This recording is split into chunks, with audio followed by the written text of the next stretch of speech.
안녕하세요. 9월 13일 주일 저 혼자 좋으라고 하는 새벽 예배 방송 채널 시작하도록 하겠습니다.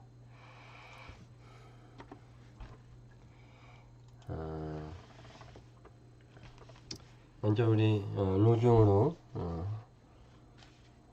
헤르누트 성경 묵상집 290판 오늘의 로중 묵상하고 새날 시작하도록 하겠습니다.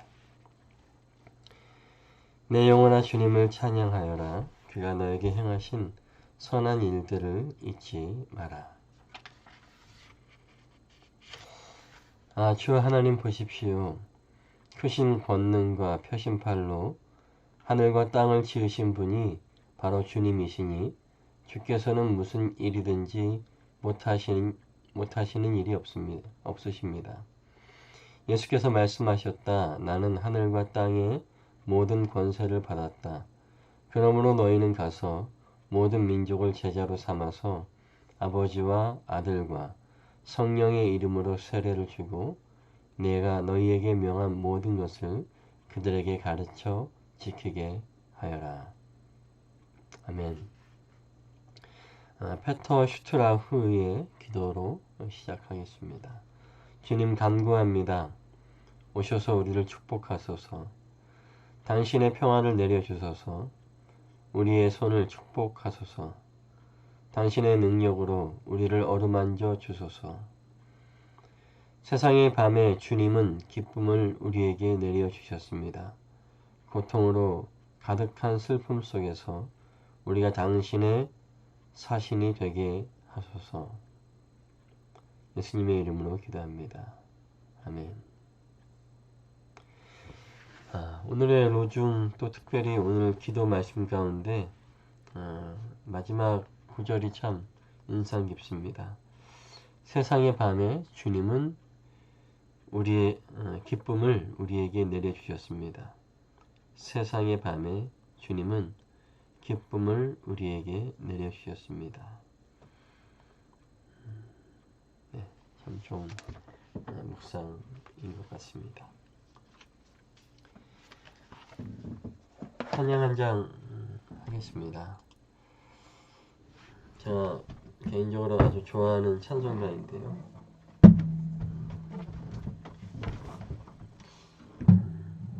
이 찬송가는 아일리시 민요로 알고 있습니다. 그래서 아일리시 스타일로 불러보겠습니다. 잠시만 자리를 정돈하고.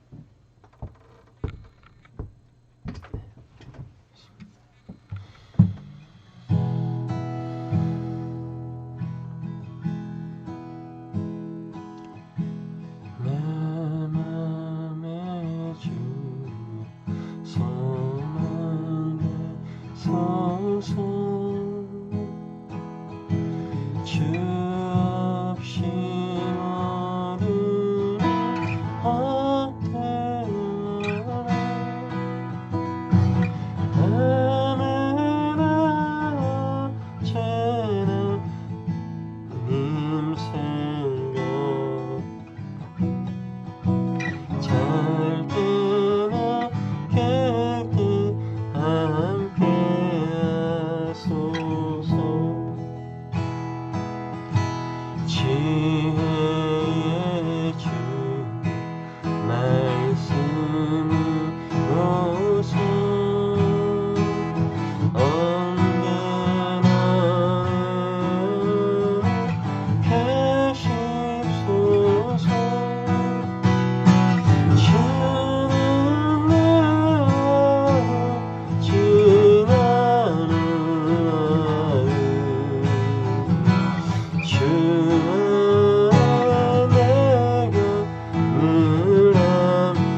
새벽에 찬양할 때마다 느끼는 건데 참 음정도 박자도 제멋대로 있는 것 같습니다.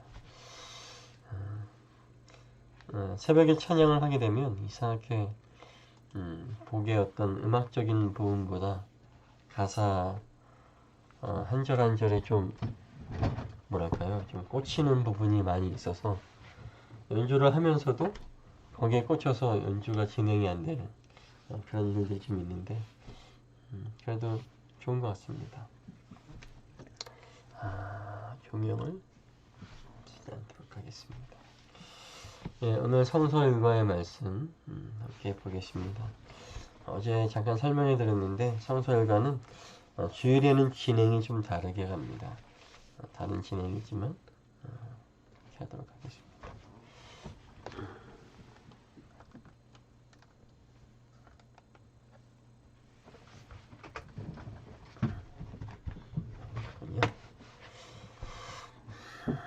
네, 오늘 첫 성서일과의 말씀 출애굽기 14장 19절에서 31절까지 말씀을 같이 읽도록 하겠습니다. 출애굽기 14장 19절에서 31절까지 말씀입니다. 이스라엘 진 앞으로 인도하는 하나님의 천사가 진 뒤로 옮겨가자 진 앞에 있던 구름 기둥도 진 뒤로 옮겨가서 이집트 진과 이스라엘 진 사이를 가로막고 섰다. 그 구름이 이집트 사람들이 있는 쪽은 어둡게 하고 이스라엘 사람들이 있는 쪽은 환하게 밝혀주었으므로 밤새도록 양쪽이 서로 가까이 갈 수 없었다. 모세가 바다 위로 팔을 내밀었다. 주님께서 밤새도록 강한 동풍으로 바닷물을 뒤로 밀어내시니 바다가 말라서 바닥이 드러났다. 바닷물이 갈라지고 이스라엘 자손은 바다 한가운데로 마른 땅을 밟으며 지나갔다. 물이 좌우에서 그들을 가리는 벽이 되었다. 뒤이어 이집트 사람들이 쫓아왔다. 바로의 말과 병거와 기병이 모두 이스라엘 백성의 뒤를 쫓아 바다 한가운데로 들어왔다. 새벽녘이 되어 주님께서 불기둥과 구름기둥에서 이집트 진을 내려다보시고 이집트 진을 혼란 속에 빠뜨리셨다. 주님께서 병거의 바퀴를 벗기셔서 전진하기 어렵게 만드시니 이집트 사람들은 이스라엘 사람들을 쫓지 말고 되돌아가자. 그들의 주가 그들의 편이 되어 우리 이집트 사람과 싸운다 하고 외쳤다. 주님께서 모세에게 이르셨다. 너는 바다 위로 너의 팔을 내밀어라. 그러면 바닷물이 이집트 사람과 그 병거와 기병 쪽으로 다시 흐를 것이다. 모세가 바다 위로 팔을 내미니 새벽녘에 바닷물이 본래의 상태로 되돌아왔다. 이집트 사람들이 되돌아오는 물결에서 벗어나려고 하였으나 주님께서 이집트 사람들을 바다 한가운데 빠뜨리셨다. 이렇게 물이 다시 돌아와서 병거와 기병을 뒤덮여 버렸다. 그래서 이스라엘 백성의 뒤를 따라 바다로 들어간 바로의 모든 군대는 하나도 살아남지 못하였다. 이스라엘 자손은 바다 한가운데로 마른 땅을 밟으며 지나갔는데 바닷물이 좌우에서 그들을 가리는 벽이 되어주었던 것이다. 바로 그날 주님께서 이스라엘을 이집트 사람들의 손아귀에서 구원하셨고 이스라엘은 바닷가에 널려있는 이집트 사람들의 죽음을 보게 되었다. 이스라엘은 이집트를 치신 주님의 크신 권능을 보고 주님을 두려워하고 주님과 주님의 종 모세를 믿었다. 아멘.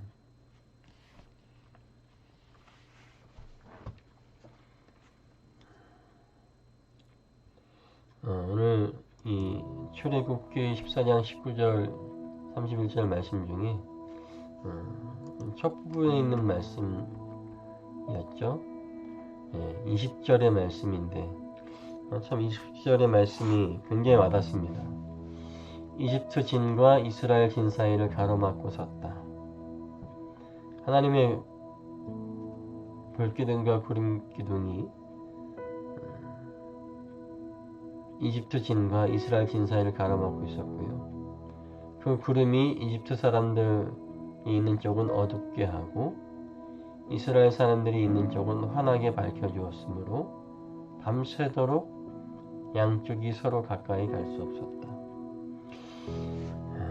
하나님이 밝게 비춰주시는 이스라엘의 진, 그리고 어둡게 하시는 이집트의 진, 밤새도록 양쪽이 서로 가까이 갈 수 없었다.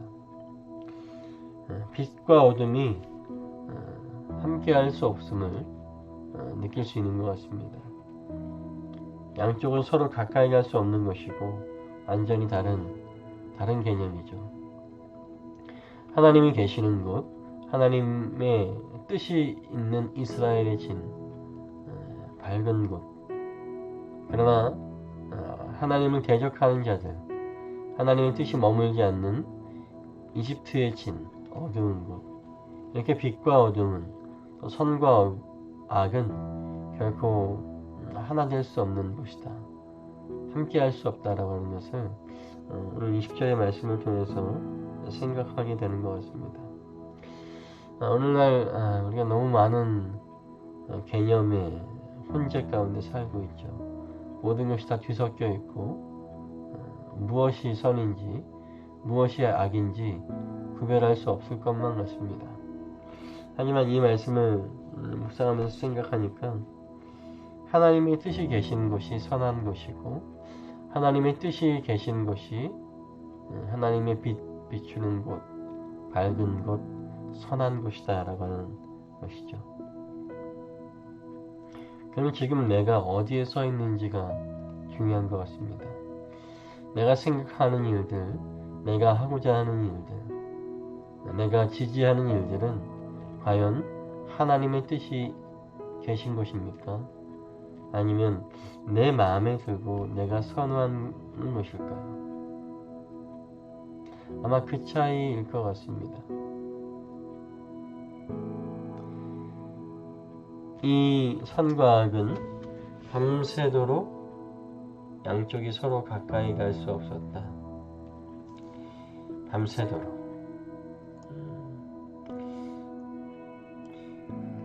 이 부분이 참 와닿죠. 내가 어디에 있든지, 내가 어디에 서 있는지, 이것이 좀 부정한 일이지만 그래도 하나님의 뜻이 여기 있을 거야, 이런 핑계는 되지 않는다라고 하는 거죠. 네. 계속해서 또 성서일가의 말씀, 시편 114편 말씀 묵상하겠습니다. 저 세 번째 3일째 읽는 말씀인데요, 더 깊은 묵상이 있을 것 같습니다. 시편 114편입니다. 이스라엘이 이집트에서 나올 때에 야곱의 집안이 다른 언어를 쓰는 민족에게서 떠나올 때에 유다는 주님의 성소가 되고 이스라엘은 그의 영토가 되었다. 바다는 그들을 보고 도망쳤고 요단강은 뒤로 물러났으며 산들은 순양처럼 뛰놀고 언덕들도 새끼 양처럼 뛰놀았다. 바다야, 너는 어찌하여 도망을 쳤느냐? 요단강아, 너는 어찌하여 뒤로 물러났느냐? 산들아, 너희는 어찌하여 순양처럼 뛰놀았느냐? 언덕들아, 너희는 어찌하여 새끼 양처럼 뛰놀았느냐? 온 땅아, 내 주님 앞에서 떨어라. 야곱의 하나님 앞에서 떨어라. 주님은 반석을 웅덩이가 되게 하시며 바위에서 샘이 솟게 하신다. 아멘.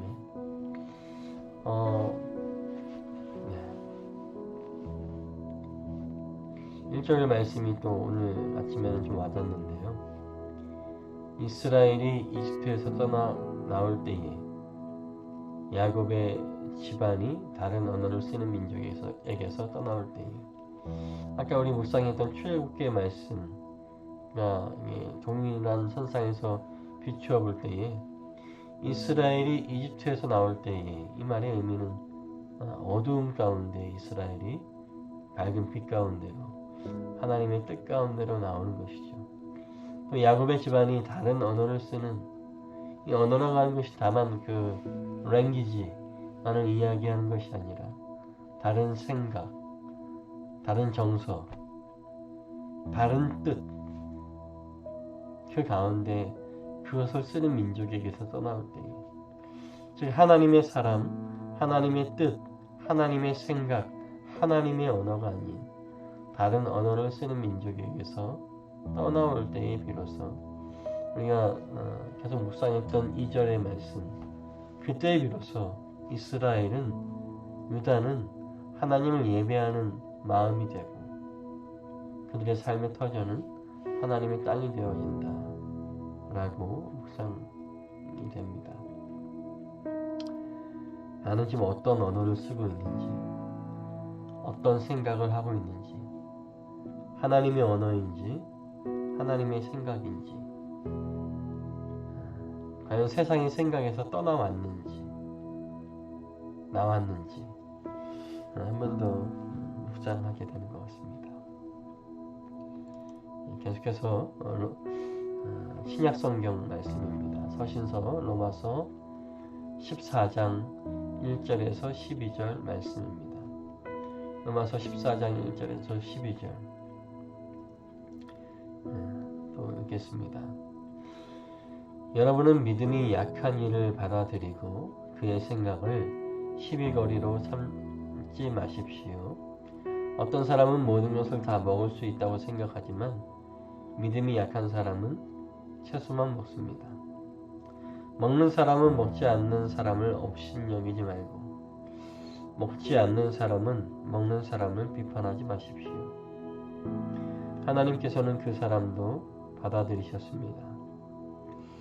우리가 누구이기에 남의 종을 비판합니까? 그가 서 있든지 넘어지든지 그것은 주인이 상관할 일입니다. 주님께서 그를 서 있게 할 수 있으시니 그는 서 있게 될 것입니다.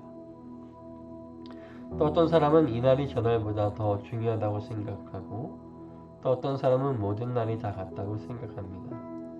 각각 자기 마음에 확신을 가져야 합니다. 어떤 날을 더 존중히 여기는 사람도 주님을 위하여 그렇게 하는 것이요. 먹는 사람도 주님을 위하여 먹으며 먹을 때에 하나님께 감사를 드립니다. 그리고 먹지 않는 사람도 주님을 위하여 먹지 않으며 또한 하나님께 감사를 드립니다. 우리 가운데는 자기만을 위하여 사는 사람도 없고 또 자기만을 위하여 죽는 사람도 없습니다. 우리는 살아도 주님을 위하여 살고 죽어도 주님을 위하여 죽습니다. 그러므로 우리는 살든지 죽든지 주님의 것입니다. 그리스도께서 죽으셨다가 살아나신 것은 죽은 사람에게도 산 사람에게도 다 주님이 되시려는 것이었습니다. 그런데 어찌하여 그대는 형제나 자매를 비판합니까? 우리는 모두 다 하나님의 심판대 앞에 서게 될 것입니다. 성경에는 이렇게 기록되어 있습니다. 주님께서 말씀을 하신다. 내가 살아있으니 모든 무릎이 내 앞에 꿇을 것이요 모든 입이 나 하나님을 찬양할 것이다. 그러므로 우리는 각각 자기 일을 하나님께 사실대로 아뢰어야 할 것입니다. 아멘. 네. 믿음이 약한 사람을 위해서 믿음이 더 굳건하게 서 있는 사람은 자신의 하고자 하는 일, 또 먹을 수 있지만 그러나 그런 모든 것들을 다 절제하고 제한할 수 있어야 된다라고 하는, 우리가 참 잘 아는 말씀이죠. 갑자기 이 말씀을 보고 좀 살짝 웃음이 터진 게, 어제 우리 부목사님들과 함께 이런저런 이야기를 하다가 이런 이야기가 나왔어요. 그랬더니 한 목사님이, 그래도 우리가 하지 말아야 될 것은 믿음이 약한 이들을 위해서 하지 말아야지. 로마서에 그 말씀이 있잖아. 바로 오늘 이 말씀을 언급하시더라고요. 그래서 제가 우스갯소리로 그렇게 얘기했습니다. 우리는 다 믿음이 연약한 존재니까 해도 되지 않을까요? 이렇게 우스갯소리로 얘기했는데, 우리가 의도적으로 하는 것이 아니라 아무리 우리가 직분자라 할지라도 또 사역자라 할지라도 내가 의도치 않게 하지 말아야 될 일들, 또 믿지 못하는 사람들에게, 또 믿음이 연약한 사람들에게 시험거리가 될 만한 일들을 할 수 있습니다. 왜냐면 우리가 직분이 있다고 해서, 사역을 한다고 해서 내가 완벽한 사람이 아니거든요.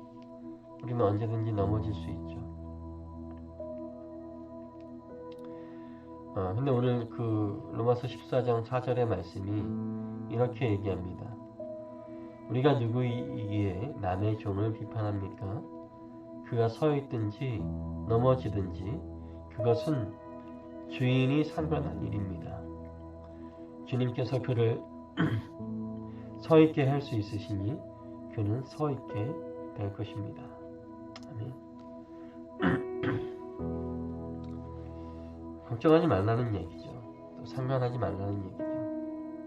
비판할 것도 없고 비판받을 일도 없습니다. 우리가 다만 부끄러워해야 될 것은 우리가 우리의 주인 대신 하나님 앞에서만 우리가 그렇게 해야 될 것입니다. 그리고 걱정하지 말아야 될 것은 주님께서 그를 서 있게 할 수 있으시니 그는 서 있게 될 것입니다. 내가 연약할지라도 내가 부끄럽고 창피한 것에 앞서서 하나님 앞에 먼저 그런 감정을 가져야 되는 거죠. 세상 사람들이 아니라, 나의 다른 이웃들이 아니라, 가장 먼저 내 양심은 하나님 앞에 반응할 수 있어야 됩니다. 그리고 주님 앞에 있을 때 우리는 자책할 필요도 없죠. 왜냐하면 주님이 나를 다시 서게 하실 수 있으니 주님께 도움을 구하면 될 것입니다. 그래서 로마서 14장 마지막 12절의 말씀은 이렇게 얘기합니다. 그러므로 우리는 각각 자기 일을 하나님께 사실대로 아뢰어야 할 것입니다. 사실대로. 연약하면 연약하다고, 못 믿겠으면 못 믿겠다고, 싫으면 싫다고, 하기 싫다고. 일단은 하나님께 정직하게 아뢰는 것이 중요하겠죠. 일어서기 어렵다고, 일어서기 싫다고 아닐 때에 주님께서는 우리의 모든 사정을 다 아시고, 그러나 하나님을 위해서 우리를 다시 일으켜주시는 그 하나님, 세워주시는 하나님, 그 하나님께 사실대로 아뢰어야 합니다.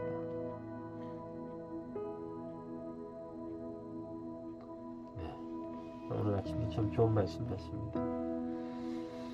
마지막으로 마태 복음서를 함께 묵상하겠습니다.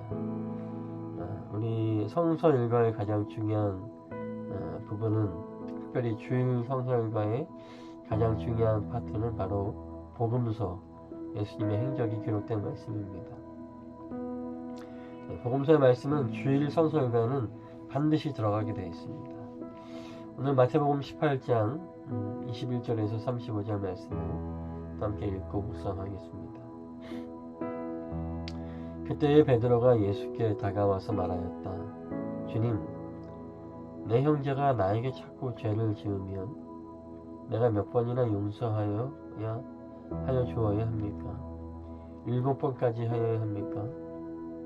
예수께서 대답하셨다. 7번이 아니라 70번을 7번이라도 하여야 한다. 그러므로 하늘나라는 마치 자기 종들과 셈을 가리려고 하는 어떤 왕과 같다. 왕이 셈을 가리기 시작하니 10,000달란트 빚진 종 하나가 왕 앞에 끌려왔다.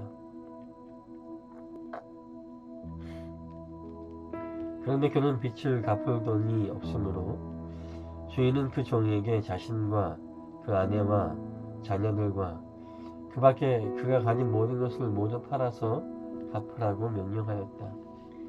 그랬더니 종이 그 앞에 무릎을 꿇고 참아 주십시오. 다 갚겠습니다. 하고 애원하였다. 주인은 그 종을 가엾게 여겨서 그를 놓아주고 빚을 없애주었다. 그러나 그 종은 나가서 자기에게 100데나리온 빚진 동료 하나를 만나자 붙들어서 멱살을 잡고 말하기를 내게 빚진 것을 갚아라 하였다. 그 동료는 엎드려 간청하였다. 참아주게 내가 갚겠네. 그러나 그는 들어주려 하지 않고 가서 그 동료를 감옥에 집어넣고 빚진 돈을 갚을 때까지 갇혀있게 하였다. 다른 종들이 이 광경을 보고 매우 딱하게 여겨서 가서 주인에게 그 일을 다 일렀다.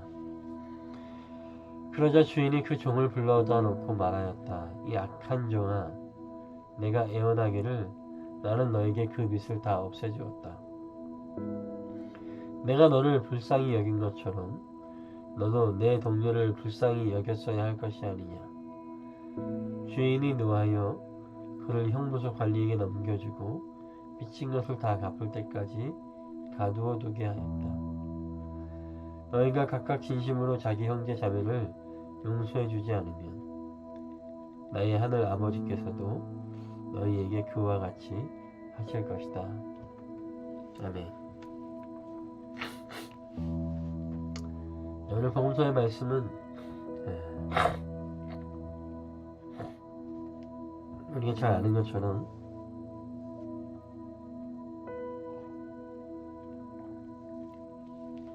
만달란트 빚진 자에 대한 이야기를 하고 있습니다. 오늘 본문의 말씀은 21절과 22절 베드로가 예수님께 물어보았죠. 주님, 선생님 몇 번이나 용서해야 되겠습니까? 7번이면 충분할까요? 베드로가 했던 얘기 7번은 우리나라 정서로 보면 3번 정도라고 볼 수 있죠. 내가 3번까지는 참는다. 이번이 2번째야. 마지막 3번은 안 돼. 이런 식이죠. 이스라엘 이 복음서가 기록될 당시의 정서는 7번이죠. 7번 용서하면 되는 거 아니냐. 그랬더니 주님은 그렇게 말씀하십니다. 아니 7번이 아니라 70번 70번씩 그거를 7번 해도 그거를 7번까지라도 해야 된다. 즉 베드로는 제가 완벽하게 용서하면 됩니까? 라고 물었더니 주님께서는 아니 그 완벽의 10배를 완벽에 가까운 7번을 더하도록 해라. 우리가 뭐 수치상으로 보면 490번입니까? 그 수치로 얘기하는 게 아니죠. 완벽의 10배에 더해서 완벽에 가깝게 용서해라. 뭐 안 되면 490번이라도 하십시오. 할 수만 있다면. 오늘 복음서의 말씀은 특별히 예수님의 주일날 선포되어지는 복음서 예수님의 가르침은 용서를 말씀하십니다.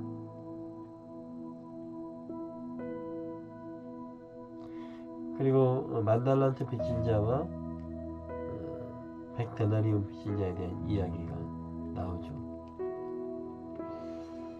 이 말씀을 잘 알고 이 말씀이 어떤 의미인지도 잘 알고 있습니다. 중요한 것은 용서하라고 하는 거죠.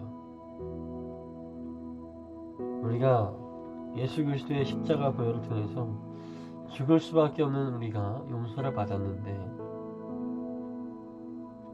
우리의 이 죽을 수밖에 없는 이 죄보다 더 가벼운 죄를 가벼운 빚을 나에게 진 사람들을 왜 용서하지 못하는가 하시는 겁니다. 저는 오늘 특별히 34절 말씀 30절과 34절 말씀이 좀 와닿았습니다. 만달란트 빚진 자가 자신에게 100데나리온 빚진 자를 용서하지 못해서 그를 감옥에 집어넣고 빚진 돈을 갚을 때까지 갇혀있게 하였다. 라고 하는 거죠.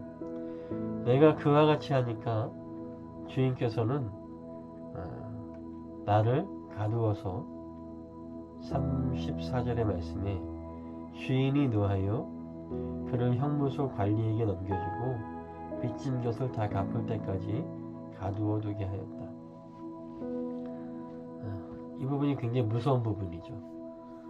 죽일 수밖에 없는 우리 죄를 용서하셨는데 우리가 다른 이들을 용서하지 못하니까 이 주인은, 하나님은 용서하지 못하는 자를 다시 가두어두고 그 빚을 다 갚을 때까지.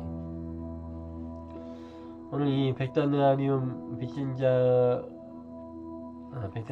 만 달란트 빚진 자에게 있어서 빚을 갚는 방법은 25절에 있는 말씀이죠. 자신과 그 아내와 자녀들과 그 밖에 그가 가진 모든 것을 팔아서 갚아야 되는 거죠. 자기 스스로까지 팔아서, 자기의 가족 자식들까지.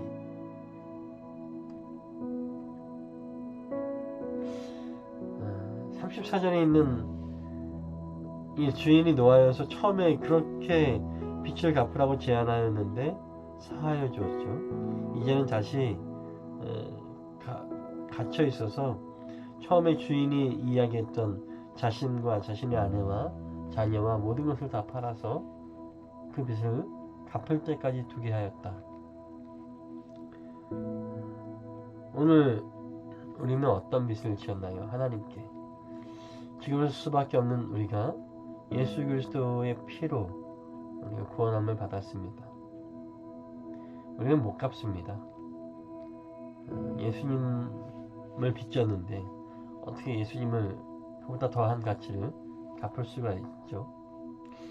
저는 이렇게도 묵상할 수 있을 것 같아요. 내 이웃을 용서하지 못하는 사람은 결코 용서받을 수 없다는 거죠. 34절에 있는 말씀, 그가 빚진 것을 다 갚을 때까지. 근데 우리가 예수 그리스도의 핏값, 예수 그리스도의 생명의 빚, 생명값은 절대로 인간이 어떤 노력으로 갚을 수 있는 것이 아니죠. 따라서 우리가 주의해야 될 것, 경계해야 될 것은 우리가 이웃의 잘못을, 이웃이 내게 한 잘못을 용서하지 못한다면 우리는 결코 용서받을 수 없을 것이다 라고 하는 것입니다. 이웃이 나에게 어떤 일을 행하였든지 또 다른 사람들이 어떤 죄를 저질렀든지 우리는 그를 판단하고 우리는 그를 정죄할 수 없다라고 하는 겁니다. 우리의 역할은 그저 그를 용서하고 그를 중보해야 하는 것이겠죠. 오늘 주일인데요. 평소와 같으면 많은 사람들을 만나는 날일 것입니다. 그러면 저는 그렇게 얘기하겠죠. 오늘 만나는 성도들 가운데 혹시 내 마음에 들지 않거든, 평소에 감정이 있거든, 그 사람을 용서하십시오라고 권면할 것입니다.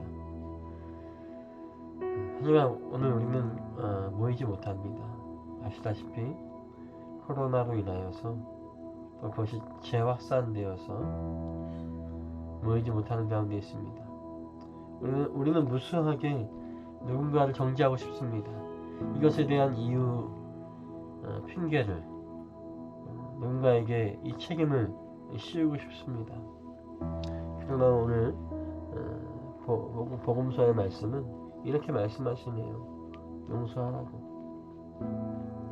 주인이 판단할 테니 너는 용서하라고. 오늘 우리가 주일 예배를 앞두고 또 대부분이 다 비대면으로 예배를 드릴 텐데 다른 것에 집중하지 않았으면 좋겠습니다.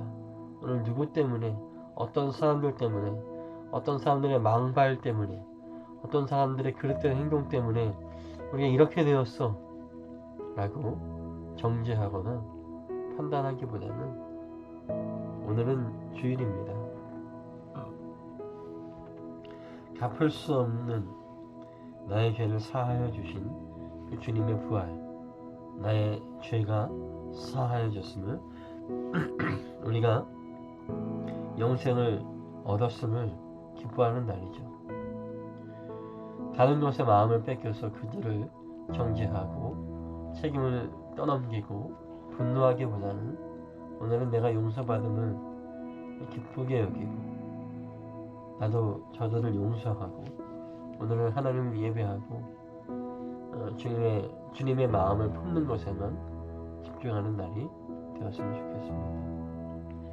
그러면 한 날이 되는 저 자신과 또 여러분들 되시기를 주님의 이름으로 축복합니다.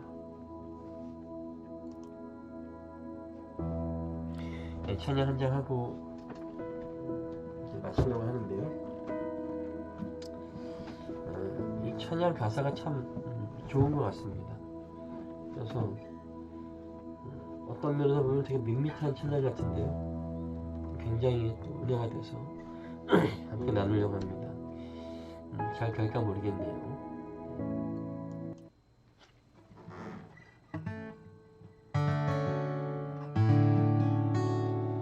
시편 73편에 있는 말씀을 갖고 지은 찬양 같습니다.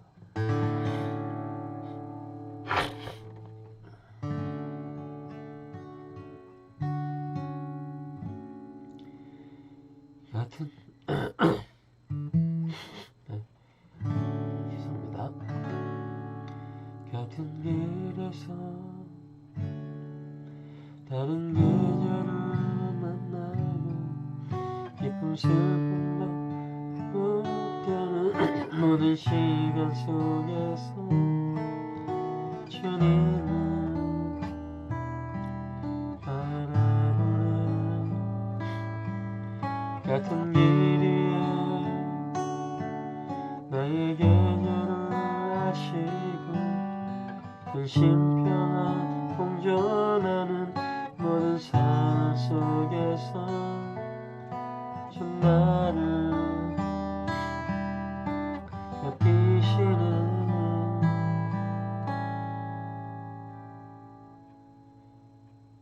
같은 길에서 다른 계절을 만나고 기쁨 슬픔 반복되는 모든 시간 속에서 주님은 바라보는 같은 길 위에 나의 계절을 아시고 근심평안 공존하는 모든 상황 속에서 주 나를 살피시는 내가 주님밖에 없고 땅 위에 놓여도 주님밖에 없네. 인생을 걸을 때 주를 따라가고 내 삶이 다할 때 주님 곁에 있네.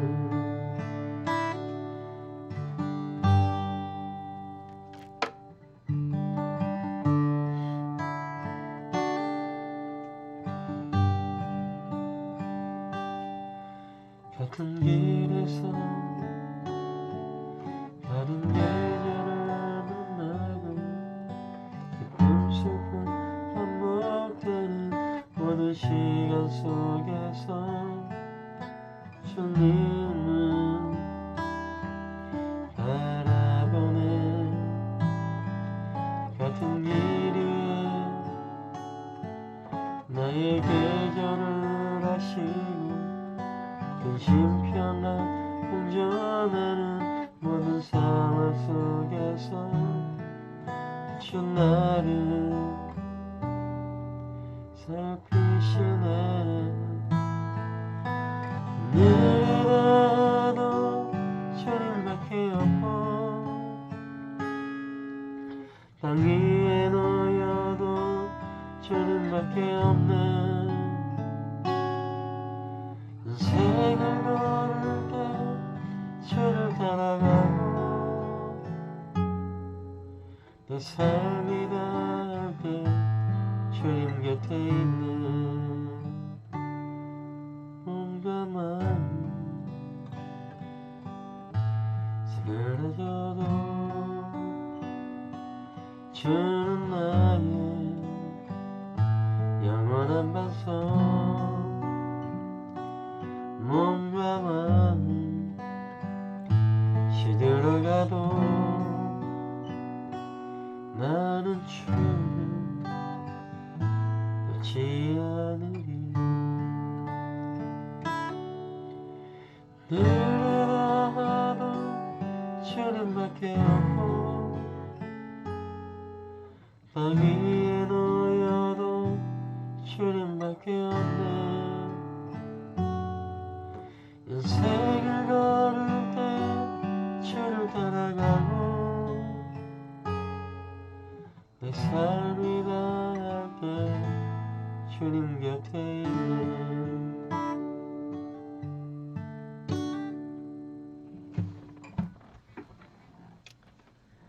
있네 역시 새벽에 하는 찬양은 힘들군요. 계속 계절이 이제 바뀌어가지고 말씀을 계속 나누면서 찬양하면서 계속 코가 막혀서 제가 비염이 심하거든요. 잘 안 되네요.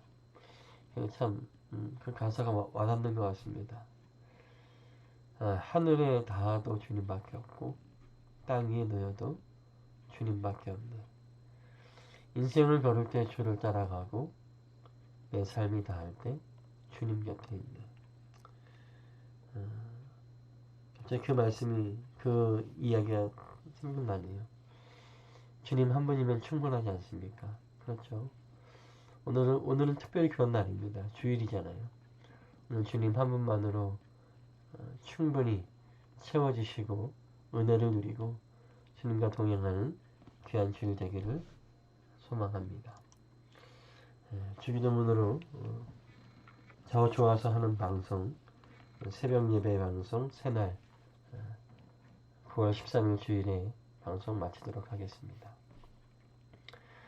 하늘에 계신 우리 아버지, 아버지의 이름을 거룩하게 하시며 아버지의 나라가 오게 하시며 아버지의 뜻이 하늘에서와 같이 땅에서도 이루어지게 하소서. 오늘 우리에게 일용할 양식을 주시고 우리에게 잘못한 사람을 용서하여 준 것 같이 우리 죄를 용서하여 주시고 우리를 시험에 빠지지 않게 하시고 악에서 구하소서. 나라와 권능과 영광이 영원히 아버지의 것입니다. 아멘. 오늘 하루도 주님만 생각하며 모든 것을 용서하시고 주님께만 집중할 수 있는 그런 날 되시기를 주의 이름으로 축복합니다.